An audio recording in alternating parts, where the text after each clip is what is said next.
Thankfully, whoever built this wall, thankfully, I don't know, it's a pretty terrible wall, but, and I took off one piece of blocking and the entire wall fell down. It was literally being held in by the sheetrock.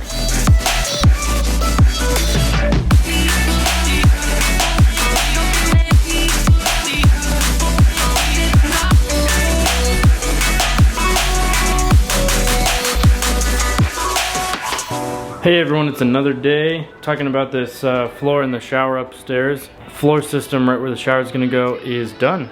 Well, okay, it's not completely done. I still gotta glue it down and screw it, but I don't want to do that quite yet, just in case we need to take part of the floor up to make the plumbing easier to install. So here's the floor I got going on. So you can see I cut out that corner section. Basically, that's where the shower is gonna be. It's gonna be just a little bit wider than where the new floor starts. This is a flush seam right here. So this is like, you can't even feel this gap. But you see that gap right there. That's how much the floor came up right at the end. So like the floor from here-ish all the way down, it's actually relatively level. Like you'd never notice walking or seeing it, but this last part it's quite a lot. And what's good is this isn't a load-bearing wall. Load-bearing walls are that one and the one behind me. So the movement I'm not too concerned with. Obviously my structural engineer wasn't either, so it's really no big deal. But so basically I just fixed this. So we have a nice level area to put the shower. Already got the drain cut. Let me see if I can get this out. So that's what it looks like under there. So just some blocking. Same with the other side, and the blocking is just adjusted to where my 3/4 flooring will sit flush to a level. Obviously not flush to the old floor. So that's what it looks like. And you can see the drain for the plumbing will go straight down there. Right there, and then down to the basement, which is perfect because that's right where the sewer drain is. So we just gotta watch out for our furnace vent right here, which is no big deal. So yeah, there we have it. That's done, ready to go. I already test fitted the pan, cut the pan down to size. I'm not gonna show you that because it's in a box, and those Schluter pans are a little bit fragile, so there's no reason to take it out. You guys will see it later. Yeah, everything's test fitted and pretty much good to go. You can see this 2x4 on the floor is kind of where the wall is going to go. I just leave that there so I can continue to get a feel for how big the bathroom's going to be. Got the toilet marked out, the vanity marked out, the sink where it's going to go. So when we do the plumbing, that'll be easy. So yeah, this bathroom is well on its way. Really just putting it back together at this point.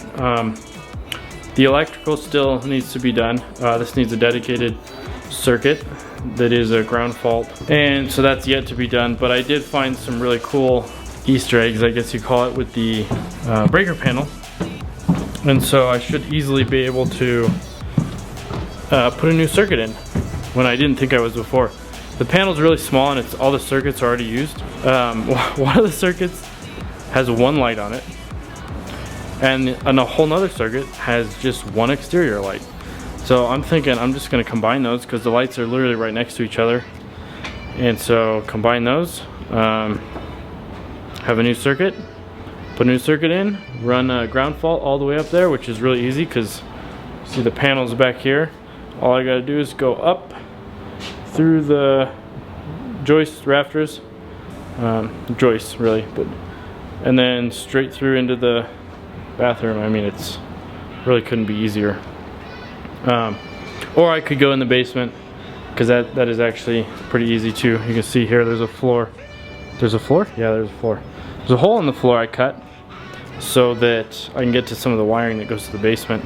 So I could literally just run it right through there and then straight up this cavity where the furnace vent is, and that would be a piece of cake. So logistics wise, the upstairs bathroom is pretty good. Downstairs bathroom, like I said in the last clip, I'm gonna reframe all these. I didn't get to that, but oh, I did get the new floor down. part of it anyway. And all marked out where the joists are, where the drains are gonna go, so don't hit any joists. So yeah, I think today we'll do this wall. I'm gonna, thankfully whoever built this wall, thankfully, I don't know, it's a pretty terrible wall, but thankfully it's just all screws. So I can just unscrew it all, straighten all the studs up, space them out right, and just nail them back together the way they really should be. So, and I definitely have to reframe the door. I don't know if you guys can tell by the video, but that door frame is so out of level, it's ridiculous. So yeah, maybe we'll do a time lapse. I want to do more time lapses, but they're kind of tricky. My camera's like literally out in the debris, you know? It's kind of scary, but we'll do it. Guys, this is what I'm talking about. This is why I need to reframe this wall. Over here, I take out 2 blocking pieces for where the shower plumbing goes.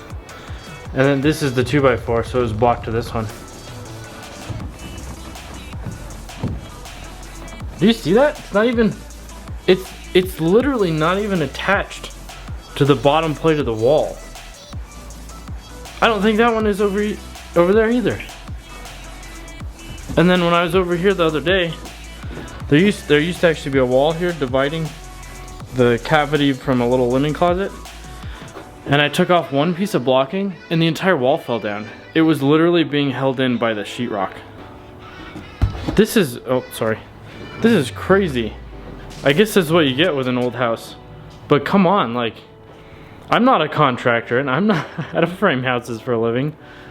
But I can do that better. Wow. Whatever. Okay. Back to the time lapse.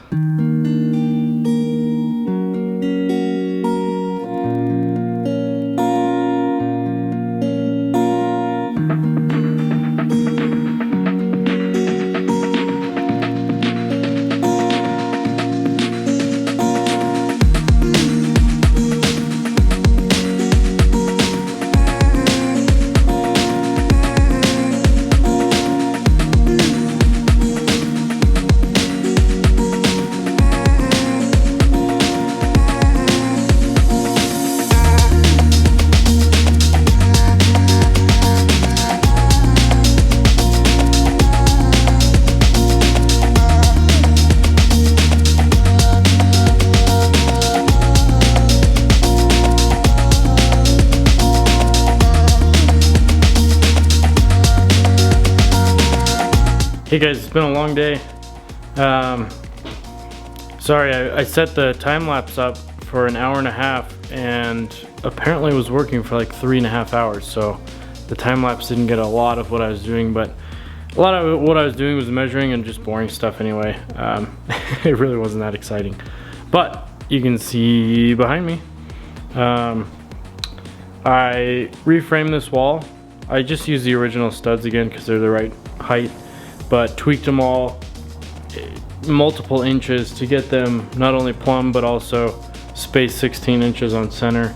They weren't either of those, but they are now. I did reframe the whole doorway. It's all new, the header, which that's really overkill for this. You don't need to do that for code 2x6. You could just use a 2x4. But I had a bunch of 2x6 extra, even though they're like $400 a stick now. Not really, but and then this doorway area here that was an old doorway, probably to outside, a long time ago. This needs patched up. It was kind of patched up. There was one stud in it, but it just made no sense where it was, and there was no base plate or anything like that. So I'm just making that nice and happy. And then I tweaked a little bit down here in the floor, just so I have a nice solid place to put the support for the decorative beam that's going to go in here. It's going to go kind of right along where that other beam is. And so, yeah, got that done today and feel pretty good about it. I made a complete mess, but it's like 9 o'clock at night, so I don't feel like cleaning it up. I'll just start again tomorrow. So yeah, we'll see what tomorrow holds. See you guys.